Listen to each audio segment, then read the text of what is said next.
তারপরে মন করার একটু বৃষ্টি একটু বললেই সন্ধ্যার সময়, হ্যাঁ ওইটা কি জানেন, আমাকে একটু লেবড়া খিচুড়ি দেখাবো। লেবড়া খিচুড়ি বোঝেন? লেবড়া খিচুড়ি মানে ওই পানি পানি যে খিচুড়িটা আর কি, হ্যাঁ ওইটা যাও, সেটা তো বড় কথা না, জানেন আর বড় কথা না, কথা সেটা না। আমি ভুলবশত একবার কইয়া বলছিলাম যে আমি রাঁধতে পারি, হ্যাঁ বলে কি জানো তুমি সত্যি রাঁধতে পারো? আমি বলছি যে হয় মুই রাঁধতে পারি। তো এখন মনে করেন মাঝে মধ্যেই তার এখন খাইতে মনে চায়, এরা খাইতে মনে চায়, ওরা খাইতে মনে চায়, হ্যাঁ তার এখন অনেক কিছু খাইতে মনে চায়। আমি কি করি, একেবারে মনে করেন পার্সোনাল বাবুর্চির মতো তাদেরকে রান্না বান্না করিয়া তারপরে খাওয়াই। হ্যাঁ নিজেকে কি বলে সান্ত্বনা দিই জানেন? এটা হচ্ছে বেড়া মানুষের যোগ্যতা।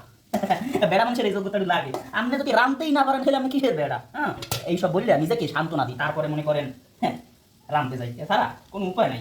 কে জানেন? কারণ ভুলবশত একটা কইয়া বলছিলাম হ্যাঁ আমি রাঁধতে পারি, তারপর থেকেই মনে করেন আমার এখন মাঝে মধ্যে রাঁধতে বেড়া করে মাথাটা খাওয়াই আর কি, রাঁধতে বেড়া করে খাওয়ান লাগে, ঠিক আছে? আমি কি বলবো, আর সেখানে কিছু তো আর বলার নাই। কেন বলার নাই কে জানেন? আমি রাঁধতে পারি, হ্যাঁ কারণ সেখানে বলা তো যায় না যে বউরে রাঁধতে খাওয়াই, এগুলো তো আর বলা যায় না, একটা মান সম্মানের ব্যাপারটা আছে না। সেক্ষেত্রে আমি কি বলতে পারি বলেন তো? হ্যাঁ আমি বলতে পারি বেড়া মানুষের যোগ্যতা বউরে রাঁধতে খাওয়ালে। আমি মনে করেন মাঝে মধ্যে এখন তাদের পার্সোনাল বাবুর্চি হয়ে যায়। যা হোক ফেলে পাটা কিন্তু আসলেই ভালো আইতে আছে। ইলিশ মাছ রাঁধতে বেশি এটা বেশি যোগ্যতার লাগেও না, বেশি মশলাপাতি দেওয়া লাগে না, অল্প অল্পের ভিতরে হয়ে যায় বুঝলেন।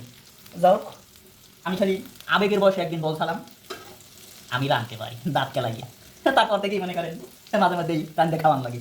ওই যে দাঁত কেলাই কইছিলাম আমি রাঁধতে পারি।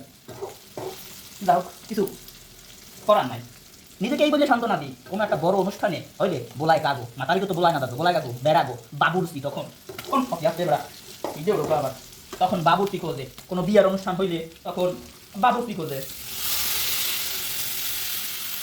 হ্যাঁ তখন কিন্তু বাবুর্চি খোঁজে, তখন আর মাতারি বউ খোঁজে না, যত ভালো রাঁধতেই পারুক না কেন জানইবে না, তখন খোঁজে কাগো বেড়া বাবুর্চি, তখন খোঁজে অমুক বাবুর্চি তমুক বাবুর্চি, সব থেকে ভালো বাবুর্চি কিরা তাকে খোঁজো। আমাকে খুঁজতে পারে, হ্যাঁ যেহেতু আমি এখন আল্লাহর রহমতে ভালো রাঁধতে পারি, কোনো সমস্যা নাই। লবণ কি দিয়ে চালাম দাদু, লবণ দিই আর না দিই জাল দিছি একটু ডক মতো, জাল যা দিছি হ্যাঁ কাল সকালে বাথরুমে গেলে বসবে মজা। যাও এটা এখন আমরা একটু ঢেকে দেবো, হ্যাঁ ঢেকে দিলে হইবে কি অল্পের ভিতরে হয়ে যাইবে। যাও আপনাদের সাথে দেখা হবে খাবার টাইমে। হ্যাঁ ভালো থাকবেন, আর খবরদার দাদু মনের ভুলেও কোনো সময় বলতে যাইবেন না আমি রাঁধতে পারি দাঁত কেলাইয়া, এসব বলতে যাইবেন না, বেশি যোগ্যতা দেখাইতে যাইবেন না, তাইলে আমার মতো হ্যাঁ রাত 12টার সময় দাঁত কেলাই রান্না লাগবে। বোঝেন না ব্যাপারটা?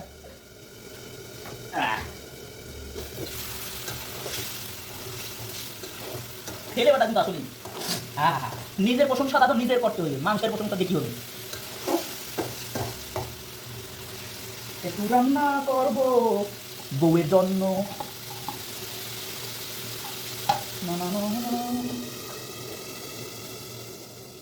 যাও এখন খাওয়া প্রিপারেশন নিই। হ্যাঁ আপনারা ভালো থাকেন, দেখা হবে আর এক কোনো যোগ্যতা নিয়ে। হ্যাঁ দাঁত কেলাইয়া।